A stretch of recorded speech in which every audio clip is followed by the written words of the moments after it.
आज का जो हमारा टॉपिक है वो है एप्लास्टिक एनीमिया। एप्लास्टिक एनीमिया की अगर हम डेफिनेशन की बात करते हैं तो इसकी डेफिनेशन है, in this type of anaemia RBCs, डब्ल्यूबीसीज and platelet counts are decrease due to bone marrow aplasia.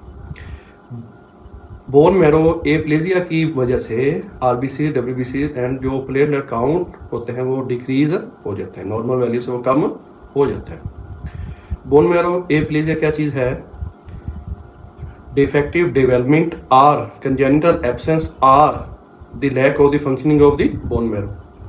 इसमें तीन चीज़ें हैं, या तो जो आपका बोन मैरो है उसकी डेवलपमेंट जो है वो सही तरह से नहीं हो सकी तो बोन मैरो अपना सही काम नहीं करेगा, या बोन मैरो एब्सेंट है, बोन्स के अंदर जो है बोन मैरो है ही नहीं। तीसरा क्या है कि जो बोन मैरो का जो फंक्शन है वो नहीं, वो सही तरह से अपना परफॉर्म कर पा रहे। तो ये तीन वजूहात हैं जिनसे जो है बोन मैरो एप्लेजिया हो सकता है। Causes of aplastic anaemia, Fanconi's anaemia होता है कि जो कंजेनिटली आप में आएगा, यानी कि ये जो है फेनकोनीज एनीमिया जो है ये इनहेरेंट हो जाएगा। बच्चे जब पैदा होते हैं तो जो है बोन मैरो जो है उनमें सही तरह से काम नहीं करता। कुछ रेडिएशंस होती हैं लाइक एक्सरेज हो गया, या एटॉमिक एनर्जी की जो रेडिएशंस हैं उनसे भी जो है आपको जो है एप्लास्टिक एनीमिया हो सकता है। कुछ केमिकल्स हैं जैसे कि बेंजीन्स हैं, और बेंजीन के जो रिलेटेड जो कंपाउंड जो हैं उनसे भी जो है एप्लास्टिक एनीमिया हो सकता है। कुछ मेडिसिन्स ऐसी हैं कि जिनके इस्तेमाल से जो है एप्लास्टिक एनीमिया हो सकता है।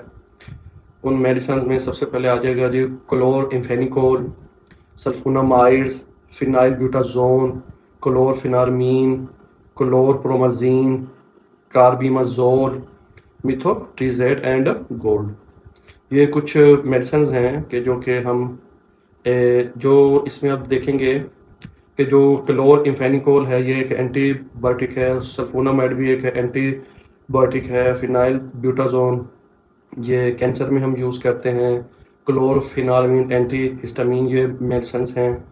उसके बाद जो है क्लोरप्रोमाजीन, कार्बिमाजोल, मिथोट्रिजेट और गोल्ड है, ये जो है मेडिसिन ये हम कैंसर में यूज़ करते हैं। हामला औरतें जो होती हैं, एक्सेप्टिंग मदर्स जो होती हैं, और वो पेशेंट के जिन्हें टीबी हो जाती है उनमें भी जो है एप्लास्टिक एनीमिया होने के चांसेस हैं। उसके बाद हम बात करते हैं clinical features of aplastic anaemia. इसमें जो आपके तीनों खून के जो सेल्स होते हैं आरबीसीज, डब्ल्यूबीसीज और प्लेटलेट्स, उनका काउंट जो है वो डिक्रीज हो जाता है। आरबीसीज काउंट जब डिक्रीज होता है तो उसको हम एनीमिया कहते हैं। जब ल्यूकोसाइड्स काउंट कम होता है, डब्ल्यूबीसी काउंट जब कम होता है उसको हम ल्यूकोपीनिया कहते हैं।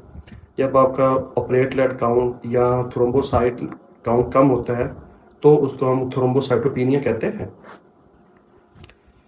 इसमें जो सिम्टम्स जो आती हैं वो क्या क्या आएंगी? पेशेंट को फटीग रहेगी, उसको वीकनेस रहेगी, उसकी जो जिल्द की जो रंगत होती है वो पेलर हो जाती है, पेल हो जाती है, शॉर्टनेस ऑफ ब्रीदिंग उसको होगी, उसका सांस नहीं सही तरह से आएगा। उसके बाद है कि उस पेशेंट को डिजीनेस होगी, विटाइगो भी जिसे हम कहते हैं वो उसको जी होगा। उसके बाद जो है सबसे जो मेन जो सिम्टम है वो ये है कि उसको जो है कोल्ड इंटॉलरेंस हो जाती है, उस पेशेंट से जो है वो सर्दी बर्दाश्त नहीं हो पाती। ल्यूकोपीनिया में क्या क्या कुछ होगा? ल्यूकोपीनिया, लो काउंट ऑफ डब्ल्यूबीसीज। इसमें क्या है कि पेशेंट को फ्रीक्वेंट इन्फेक्शंस हो जाएंगी, बार बार जो है बैक्टीरियल इन्फेक्शन उसको जी हो जाएगा, वायरल इन्फेक्शन उसको हो जाएगा, फंगल इन्फेक्शन उसको जी हो जाएगा। क्योंकि जब उसके अंदर डब्ल्यूबीसीज काउंट कम है तो जो है उसका इम्यून सिस्टम जो है, उसका डिफेंस सिस्टम जो है वो इन जरासीमों को मारेगा नहीं। फिर क्या ये होता है कि ये जो इन्फेक्शंस होते हैं ये फिर प्रोलॉन्ग हो जाते हैं, और साथ साथ ये वाले जो इन्फेक्शन है ये सीरियस भी हो जाते हैं। तीसरी जो सिम्टम आती है कि पेशेंट को फीवर रहना शुरू हो जाता है। उसके बाद हम बात करते हैं जी थ्रोम्बोसाइटोपिनिया। इसमें क्या होता है कि ब्लीडिंग होना शुरू हो जाती है पेशेंट को। उसके बाद ये जो ब्लीडिंग होती है ये प्रोलॉन्ग होना शुरू हो जाती है। और क्या होता है कि हेमोरेजिक सपोर्ट्स बनना शुरू हो जाते हैं जिल्द के ऊपर। हेमोरेजिक सपोर्ट्स मीन क्या होता है कि जिल्द के ऊपर खून के वो छोटे छोटे से दाने बनना शुरू हो जाते हैं। उसके बाद है जी nose bleeding and gum bleeding होना शुरू हो जाती है। आपके मुंह के अंदर जो है वो अल्सर बनना शुरू हो जाता है। आखिर पे हम बात करते हैं कि हमने एप्लास्टिक अनीमिया के पेशेंट का इलाज कैसे करना है। सबसे पहला तो ये है कि उस पेशेंट का बोन मैरो ट्रांसप्लांटेशन हो जाए, या फिर उसको हम आरबीसीज और प्लेटलेट की उसको हम ट्रांसफ्यूजन करें। तीसरा उसका ये हल क्या है, इलाज क्या है कि इस पेशेंट को हम एंटीबायोटिक्स दें, जैसे कि साइक्लोस्पोरिन्स जो होती है वो दें इसको, और कॉर्टिकोस्टेरॉइड इसको दें। तो ये था आज का टॉपिक।